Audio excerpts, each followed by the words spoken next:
I've always believed that everyone has a story and that everyone's story has value.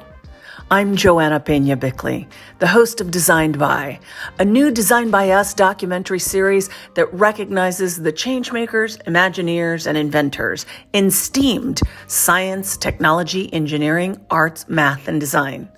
As I have traveled the globe and collaborated with some of the world's leading scientists, artists, and mathematicians, I know that daring to design the future today all begins with a vision and a narrative of a hopeful future.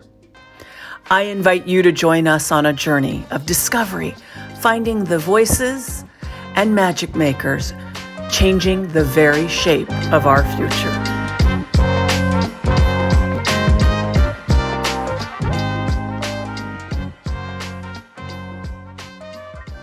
I couldn't be more excited today to bring you really an incredible woman, one who I've had the opportunity to work with on her board for a bit and having spoken at her conference. She comes to us with a wealth of entrepreneurial skills, having pivoted from one career to another, but more importantly, one of the things that Heather has done has been shining a light on female talent from all over the world. And so, Heather, I'd love for you to introduce yourself to our listeners. Thank you so much, Joanna. I am the co-founder and CEO of WNORTH, which is a global organization supporting women on the rise to senior executive leadership. We started with the conference in 2015 as a destination conference for women who were pursuing executive leadership and bringing women from across North America and beyond to a place called Whistler in the mountains for a boutique experience to learn from global leaders. You want? Yeah, no, fantastic. Yeah, let's dive deep into that. Tell me a little bit about, how did you stumble into this place? I always find that, when a door opens, some of us walk through it, some of it doesn't. You talk about being a co-founder. Talk to me a little bit where WNORTH started. So it's a great question. I started my events business in 2010, just after the Olympics here in Vancouver and Whistler. And I was always an event planner by trade and was also side hustling as a wine sales account executive for a Fortune 500 company. And so I was living this dual life of entrepreneurial and corporate leadership and was attending quite a few events to support women leaders and recognized that there was this gap in terms of women who were mid-career, who had very big aspirations for leadership, but wanted to be connected with like-minded women. So in a conversation over dinner one night with my husband, we were chatting through this, and he was really the push and the motivation to say, well, you're looking for this space, you're looking for this conference, it's not there. So let's do it. And 2014, we started to pull together some ideas around bringing together women leaders and male leaders to speak on a stage that was in an intimate experience. I had gone to a lot of really large conferences with thousands of people, and there wasn't that connection point and there wasn't that mentorship or sponsorship that would ever come out of those experiences. So in a place like Whistler, we wanted to bring together that connection. And it was my co-founder is my husband, Mike, and he has a business degree. He is very financially savvy. And so the two of us worked well together. He is detail-oriented, yet big picture. I am I feel I have a lot of leadership skills, and I'm people person and I am a go-getter, but the two of us work really well together because he can often ground ideas and bring them to sort of more of a strategic plan, whereas I like to sort of move things along super quick and kind of an entrepreneurial drive. So that's the origins of the co-founder relationship. And over the last few years, we've kept a fairly lean team. In fact, we work with a number of independent contractors, graphic designers, videographers, but on our actual team, we have one full-time staff in addition to me, and Mike as well, who at the current moment is playing a dual role of co-founder, director of finance, and chief caretaker of child care of our two small children. So it is really this blend of business and life right now that is unlike any other.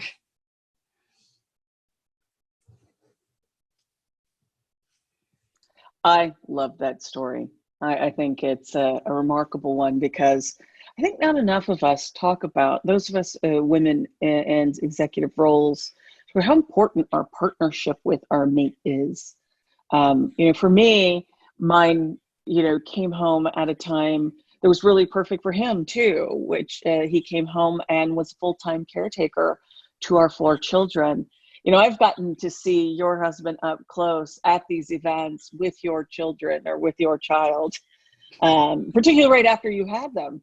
What is that? Tell me a little bit about that decision to, where you guys are equally brilliant, who takes the role of caretaker, and how do you play that world where it becomes even in level and helps him pursue the role he's doing, but rewards him at a time when, frankly, I still don't think that there are enough attention on the dads that go home or leave their careers or split their careers to raise their children.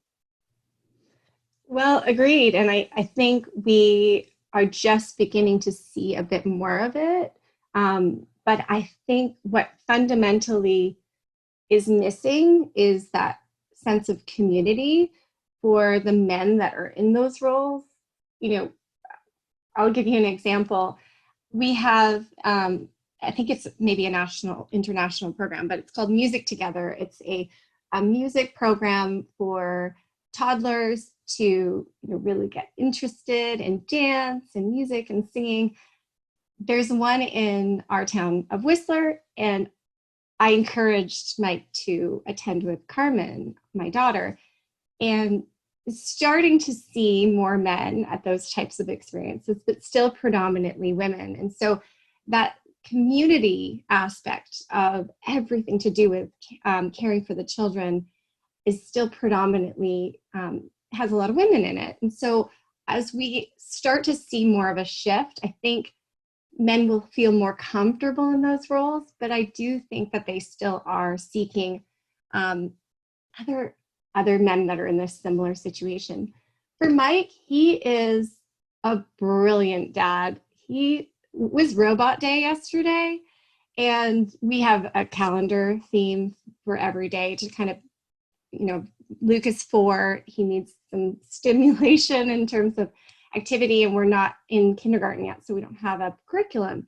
So yesterday was Robot Day, and Mike pulled in spare boxes, wine boxes, tissue boxes, and egg cartons, and created a full piece robot costume for Luke. And those are the types of things that lights Mike up. He is hands-on. He is a Boy Scout from when he was a really young child. So he's full of these types of ideas and so creative and innovative. So in a way, this stage in our life, he is the perfect one of us two to be caretaking. And I see, and I hope that in a few years, there's a shift and that I can move into that role and give him a little bit more space to be able to pursue some of his passions. So right now it is a balancing act. And I think with a lot of couples it is. And yeah, we're just rolling with the punches at the moment. Fantastic. Yeah, it really is. It is a journey. So listen, I want to go back for our listeners. I think I love to talk about what you're doing in the here and now. WNORTH is remarkable, but no one ever gets here in a straight line. You know, no one's story starts out by saying, I want to grow up and be a female executive. I don't think I ever remember hearing, very rarely do you hear that. And if you do, that's pretty remarkable, and we should laud that. So let's go back to talk to me about where you came from. How far back? So I grew up in Ontario, which is near Toronto, if you're not familiar. So, well, sorry, Toronto is in Ontario. I actually was born in Australia, lived there till I was 5. My family moved to Toronto. I have British parents, and I grew up there. And we lived in suburban area. We went to a great school. I was highly engaged even in high school. I was the social convener at high school, organized the proms, dances, musical events. So in a way, as I look back, I was always an event planner. You can't go to, at the time, you couldn't go to university for event planning. So I chose a degree in sociology, and I moved out west. So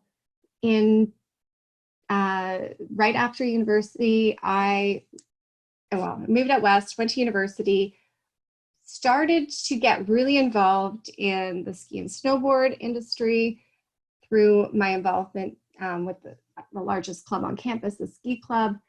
And right out of university, I was offered a marketing and events role in Whistler. So that was 17 years ago. I moved to Whistler and started a career in events, sponsorship, and moved through a number of festivals and entertainment roles. And then it was in 2010, after a contract ended for the Olympics. If it wasn't for the fact that the Olympics ended, there was a recession. There were no jobs in events and sales and marketing because everybody who worked in events and marketing in North America moved to Vancouver to pursue roles at the Olympics. And then they loved it so much that they stayed and they didn't go anywhere. There were so many people pursuing roles in my industry. That's when I decided to start my own business. I didn't know where it was going to lead, but I knew that was my way forward. And that journey over the last 10 years, because we just celebrated our 10 years of incorporation. Over the last 10 years, I have changed and pivoted and created different products. I started my business, in fact, in sponsorship sales. That was the origins of my original business model. And I did that very dedicated for a couple of years until I transitioned and realized that in my particular location, there was more work and there was more opportunity in the event space. So enter WNORTH a few years later, when we had worked with a number of outside events that we were not necessarily, we didn't own the events. We got to a point where, I can be a consultant, I can support other people's visions and their dreams, but at the end of the day, I would really like to have my own event and my own mission and my own dream. And that's where WNORTH came in. And even in the journey with WNORTH, it hasn't always been a straight line. We started with the conference. This year in April would have been our 6th conference, which is now postponed to October. A few years into the conference, a lot of women that were coming were putting up their hands and saying, I need this in my city. I need this in San Francisco. I need this community in London, England. I need this community in Toronto. I was resistant at first. The pull from the community was really strong. And at the time, I was still side hustling as a wine rep. So there was also in there, I had a child. So there was a lot going on, and this pull from the community to do more and to expand, and I couldn't ignore it. So I quit my job at the wine company, and I pursued the membership model, which we launched 2 years ago, which was about bringing content to the community online. And it's interesting because we were talking about this earlier in our conversation. We launched in 2018 with a primarily online content model, understanding that we were a small organization and how could we be in 6 global cities all at once. We did a lot of our content online through Zoom in 2018, and we had a really engaged membership, but we started to see drop off from our membership. And once we asked people, what is missing? Why are you not renewing? They told us there wasn't enough in-person events. So 1 year later, we pivoted again with the membership to start to do more in person. But we recognized that we were still a small and nimble organization. And what were the events they were actually looking for? So we started to chat and survey our members and find out at the end of the day, they weren't looking for another 100-person evening splashy affair. They were looking for closer connections. So we started to do member meetups, which were less than 12 people over coffee, over breakfast.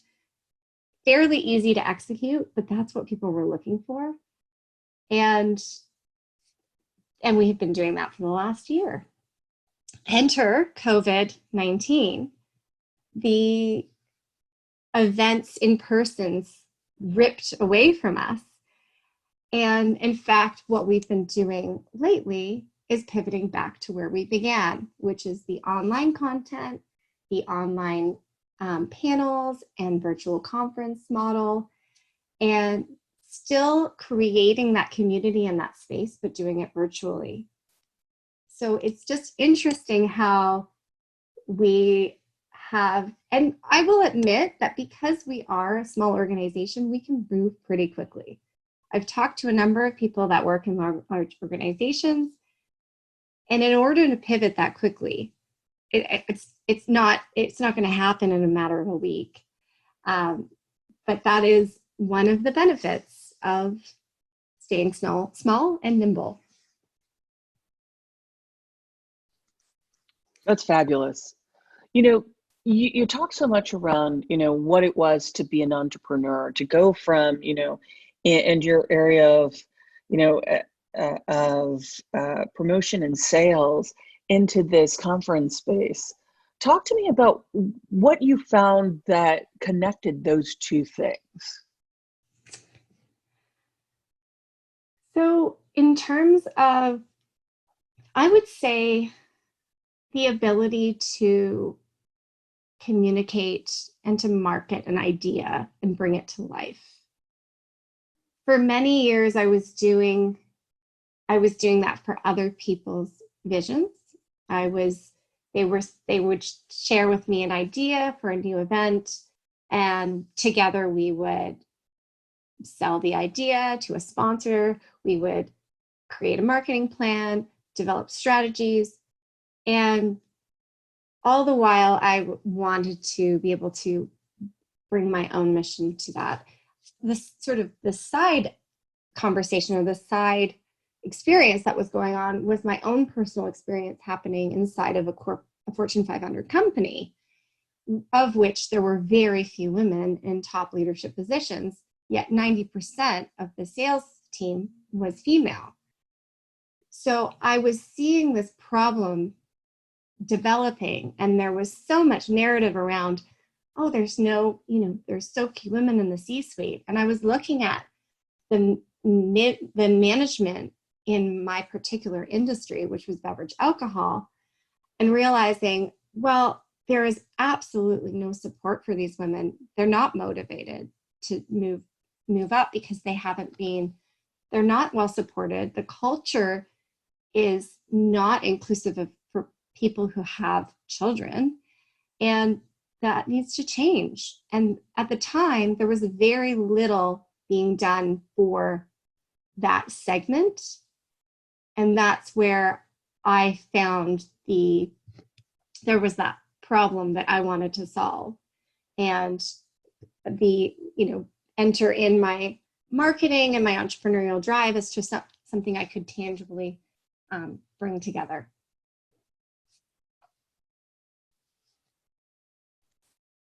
Fantastic. So you saw this problem space, and you could see how women weren't progressing and that there wasn't a support system. Why was this so important to you?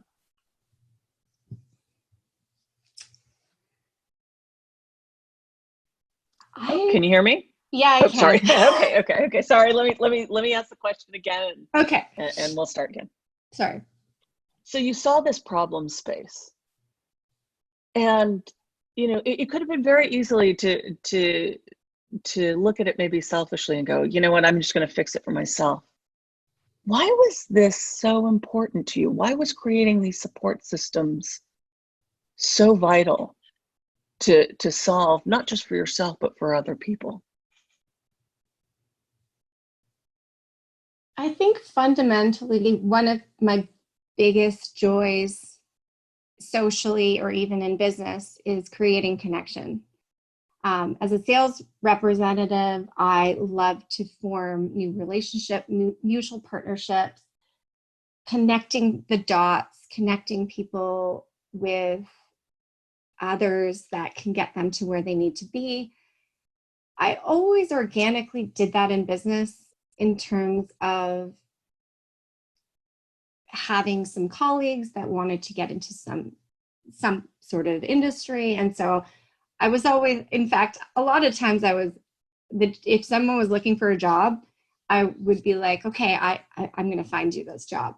So in terms of building WNORTH, this gave me an opportunity to harness that skill of creating connection, but not with just one-on-one, creating pockets through using my event background, creating these spaces and creating these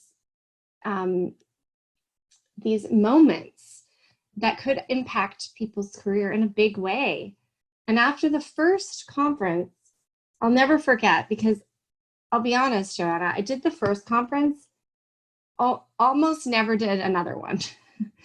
So the first one, I mean, if you've ever done an event in a large scale, the first ones are always the hardest. In fact, the first two events are the hardest. And then by year 3, you often get into your stride. But after the first one, I made a number of mistakes. We lost a bunch of money. I was exhausted by the end of it. And at the time I didn't know, but I was in my first trimester of pregnancy with my first child. So I was exhausted. I was done. And we had a great event, but I was not convinced that I was going to do it again. I got through my first trimester, started to feel better, and then I started to receive some feedback and emails of people who had met with other individuals at that event and got a new job out of it, or they had found a mentor, and all of these messages started to trickle into my inbox. And I realized that actually I am creating this space of value and this place where people are they're growing in their career and they're creating new connections that matter.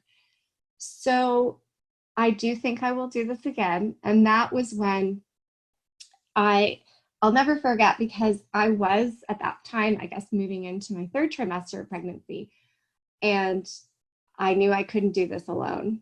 My husband and I had done it with a lean staff the first year, but if we were going to do it again, we needed help. So I hosted a long table dinner in my backyard for 24 people in the community. A lot were from Whistler, Squamish, Pemberton, the area near where we live.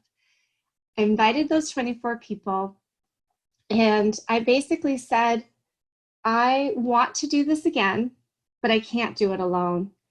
And it was a call for help, really. Knowing that I was going to have a 4-month or 5-month-old baby at the next one. And from that, I developed a committee of people helping. And we have a committee, an organizing committee that works on the conference every year. And that was it, recognizing that I couldn't do it alone. So as much as we talk about my contributions to this, there are an enormous amount of people that contribute voluntarily, that contribute on the board, like yourself, to making this happen. And the point I wanted to make there is recognizing, if you want to do something and you don't have the resources, be very bold and ask for help. And sometimes you won't be able to find it on your first ask, but there are people out there. If you have a mission that people can get behind, there are people that can support you. Today's episode is sponsored in part by Design by Us. DesignByUs.org is a civic media and public service design cooperative on a mission to create equal and equitable representation in science, technology, engineering, the arts, math, and design. We call that STEAMed. All you have to do is go to your phone or computer and type in designbyus.org and explore how public works and productions educate, equip underrepresented communities with a hands-on STEAMed experience they need to prosper in the global job market. So let's help Design by Us advance inclusive, equitable, and a prosperous future for over 10 million women, girls, and underrepresented communities with a donation. Take a moment and visit designbyus.org/donate.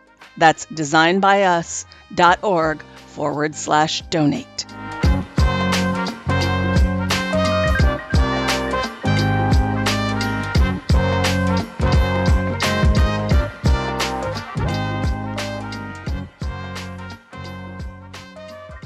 I love that. I mean, really do.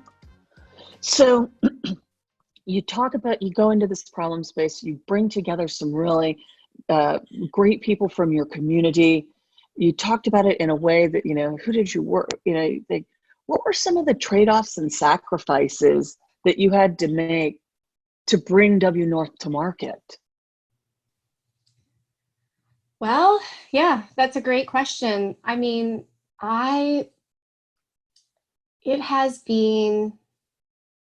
it's been a tough couple of years. I'm not going to lie. We work hard. We work a lot.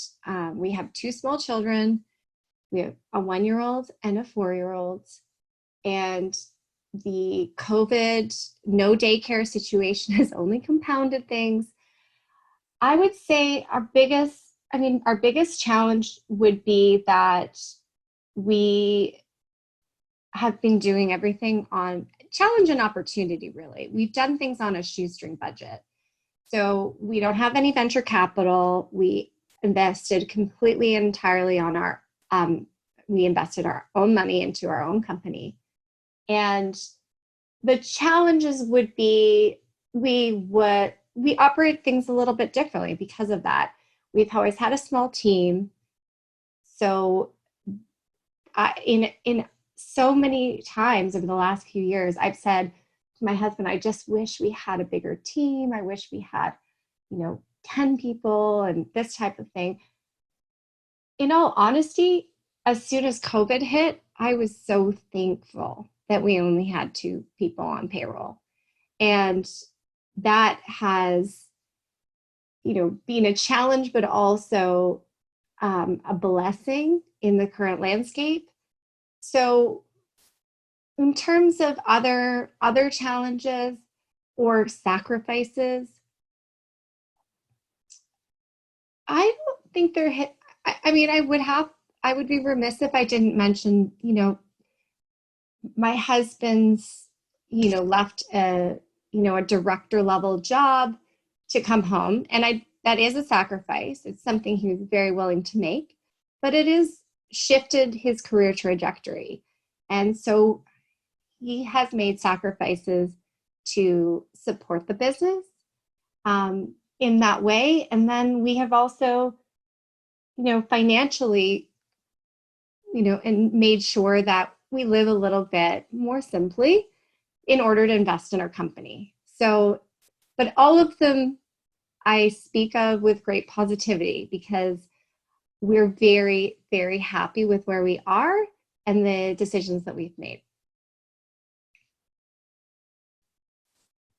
I love that because I think so often when we tell our origin stories and we tell the story, we tend to leave out the messy parts, the parts that, in a time when everybody is financially strapped. There isn't anybody in the world right now that isn't financially strapped. To hear that you can come out of it, I think is a really important piece of this. My husband certainly went through that too. And we talk about living simply. It's interesting that you stumbled onto that space. And I'll share an anecdote in that, when I started my agency in Chicago, we started out of my basement. But the first conversation that David and I ever had, which was, what do we really value? Do we need to play this game of keeping up with the Joneses and appearances? Or do we value the time with our family? Do we value the time of being with each other and travel? And those things was, we figured out a way to kind of manage through in a way that was to try to get through a startup space, post 9/11, by the way, right after 9/11, when it was really tough. And I say tough from the perspective of, we had a roof over our head, our children were fed, they were in good schools. like you looked at all the things that you wanted and desired and why you worked for, and it was just a refocus into that, if you were going to live sans debt or live without the extra burden of frivolous expenses, how might you do that in a way that keeps your marriage intact? Because this is a partnership. And what's clear to me is that you have found with your husband, it is a partnership. And you're not willing to sacrifice or trade off, the vision that you've got, but you are making it work at a time when, I think so many people are suffering too. Definitely. And we know that a lot of the women in our community are suffering. We're trying to make sure that we're here for them. And in fact, I'm working with Jessica on my team to just amp up the number of workshops and content that we are doing. And some of it's, specifically around finding another job and, how do you cope with working from home with kids on your lap? Like it's different content than it was before. A lot of people are struggling, and, we are, our own way as well, because productivity has gone down big time around here. But at the same time, I'm trying to stay positive with the moments of laughter and the moments of joy that we get from having two small children. So there are those wins. So you've talked about some of the barriers and some things and the people that have helped you along the way. If there was one thing that people didn't know about you, what do you think that would be?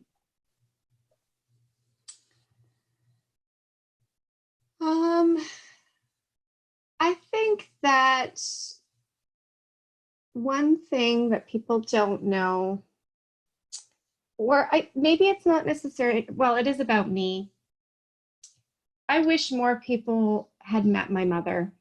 So my mother is a big reason that I turned out the way I did in terms of the giving and the love and the support and wanting to build community. I lost my mother in, I guess it was 2005.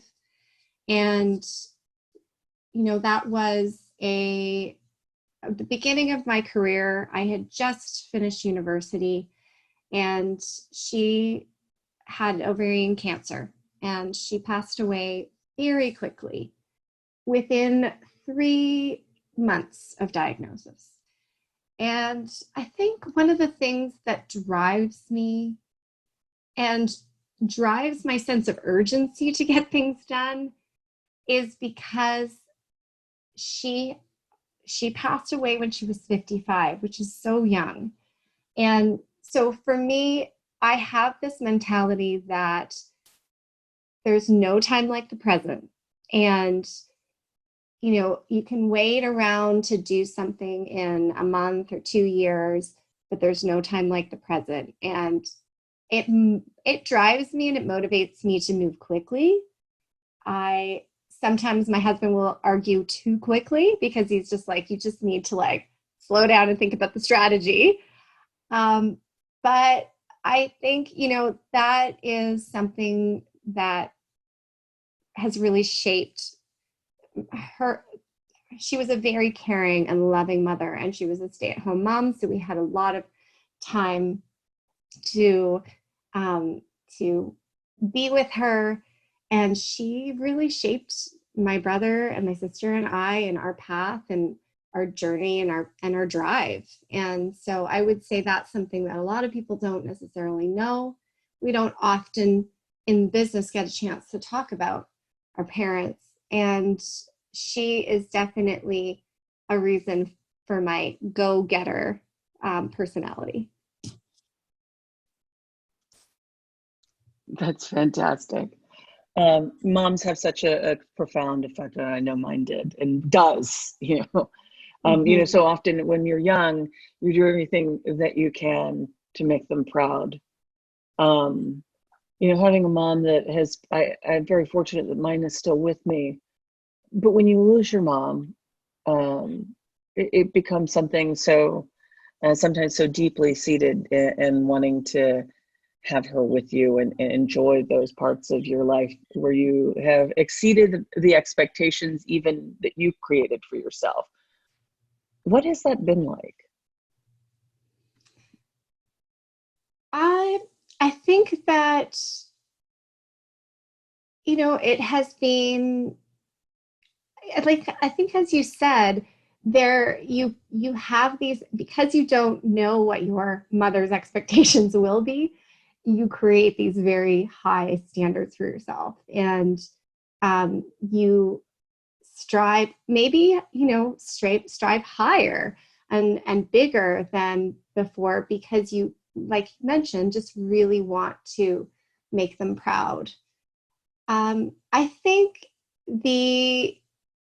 I've been very fortunate enough to have great in-laws, and my mother-in-law, who lives nearby, has been extremely supportive with our two small children, because I think that's the biggest hole when you lose your mother, is when you have children and you lose that window into, well, what was I like as a child, and what do I do with this, and this 1-year-old won't stop doing this, so how do I handle that? So I've been very fortunate to have a great relationship with my mother-in-law and to gain some of that advice and support from her.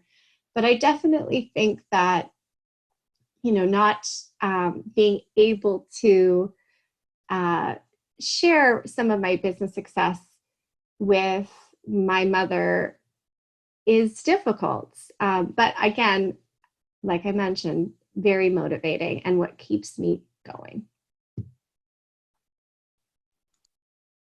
How has that affected your ability to be a mom?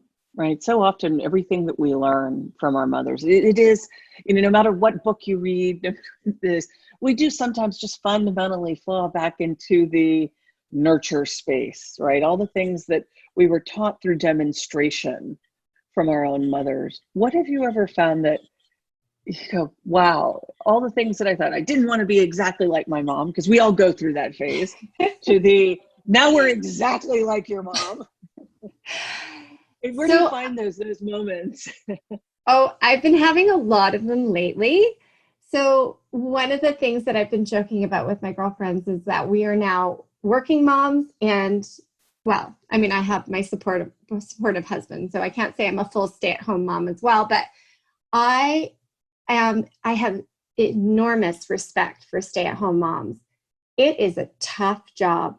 And knowing that my mom was a stay-at-home mom to 3 kids, and I know how difficult we were as kids, is so impressive. And it's interesting because I have been saying, like, I say on a daily basis, I am not cut out to be a stay-at-home mom. And so it has given me so much respect for all of the moms that are stay-at-home moms and that are doing, daily activities with these kids. And I love it, but I don't know I could do it for a couple of more years. So I feel like it has strengthened my relationship with my mother, because I finally have some perspective. And it is definitely one of those things that it is a hat I can wear for a short period of time, but I don't know it's a hat I can wear for a long period of time. But that's the conclusion I've come to. Fantastic. So I always love to talk about, I love that you've told us where you came from and the journey that you've been on. Let's pivot a little bit into what inspires you.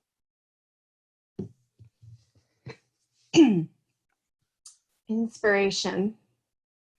Well, I think that what continues to inspire me are the incredible women that I get to connect with through this journey.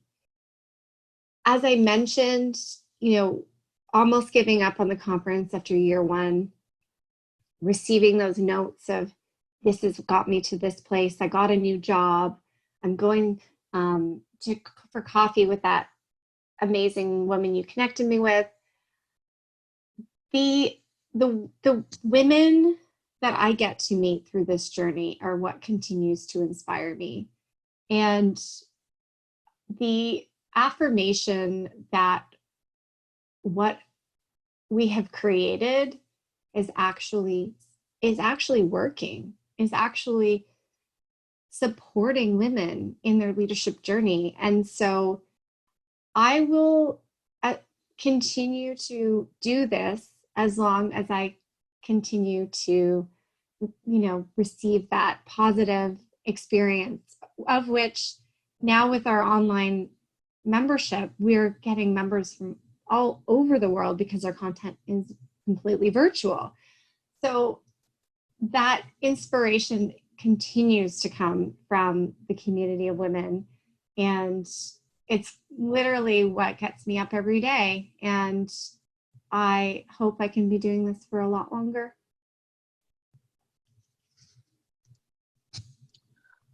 Okay, so we talked about what inspires you. Who are the people that are inspiring to you? The people. So I would say there are a lot of people that inspire me. My kids inspire me. I want to be able to build a business that can help support them, and I can support them through the next many years. My sister. My sister is one of my closest friends, and in a lot of ways, she's an older sister, and so she's my sounding board, and she is the pure example of the person that I wish to serve with this community. My sister is a senior leader in a marketing role in Toronto, and I want to see, she's got two small children as well. They're a bit bigger, actually. They're 10 and 7. And I see the struggles that she has gone through, and I want to build a community that supports her. And so she's almost like my archetype, or my target demographic of the woman that is in a role that wants to, she's in a senior role and she wants to move further, and she needs that support system, and she needs that education, or she needs that development opportunity, or that inspiration. So I would say, if I had to say one person that kind of inspires a lot of this journey, it would be my sister.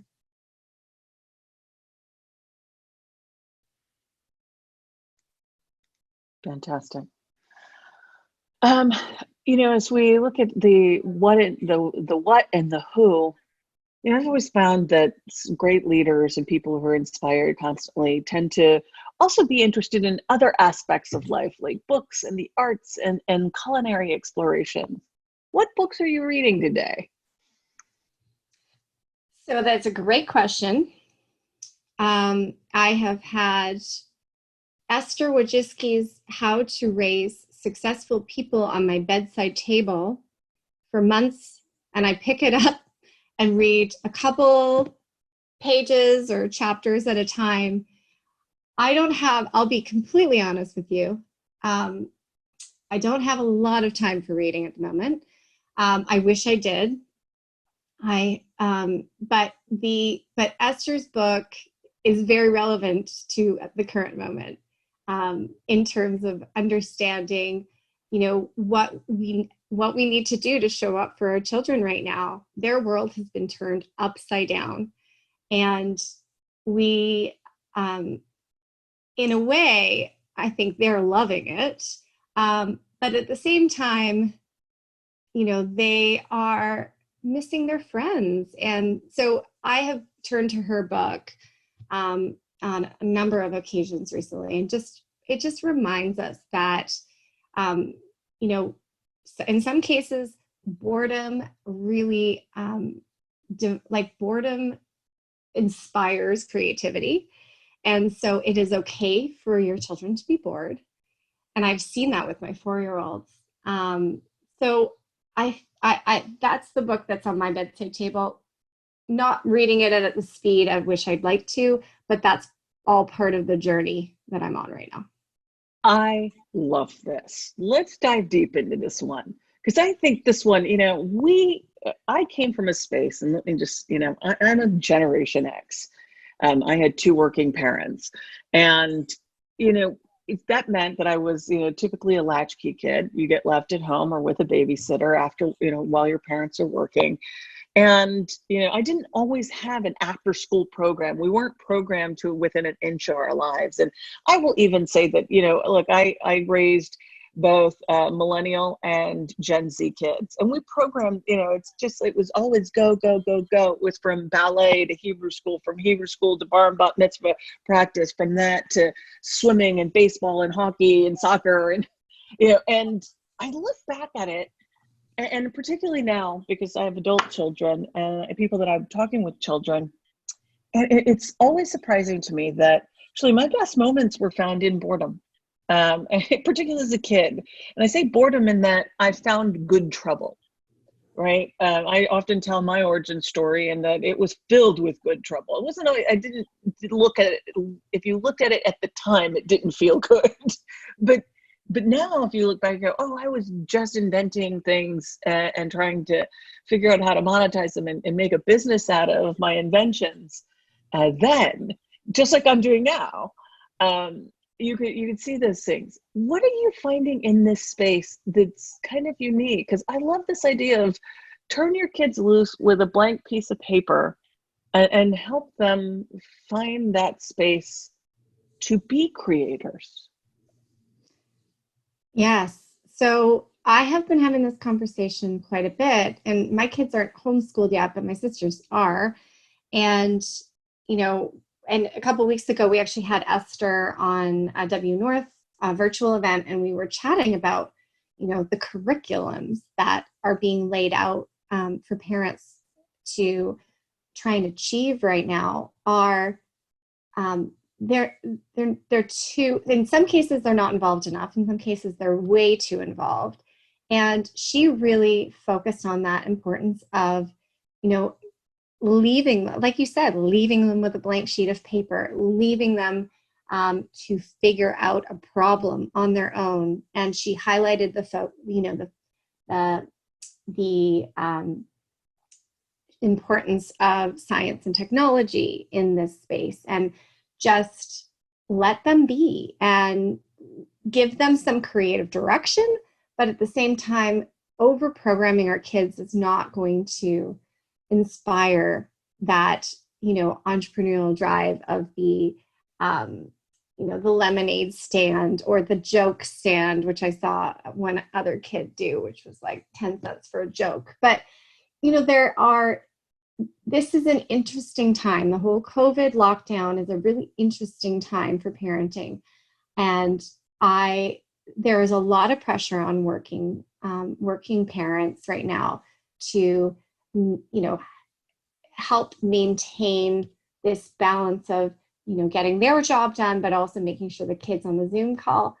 What I would say to a lot of these parents is be okay with having your kids skip a few of those sessions and let them loose in the yard, let them loose with an idea or give them a challenge.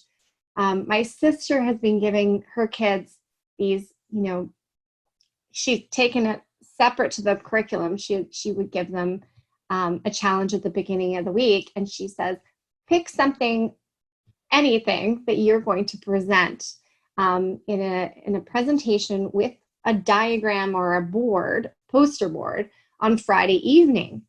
And, it's just been really interesting to see. We've got some of the videos of what they're doing, and inject your own, creativity or your own flavor on this homeschooling, because I think it can be exhausting, especially with some of the schools that have intense program. And I don't necessarily think it's doing our children a really great service. So boredom is a fuel for creativity, 100%. Thank you so much for joining me on this journey today. I invite you to join us on the next episode as we discover the voices and magic makers changing the very shape of our future by design.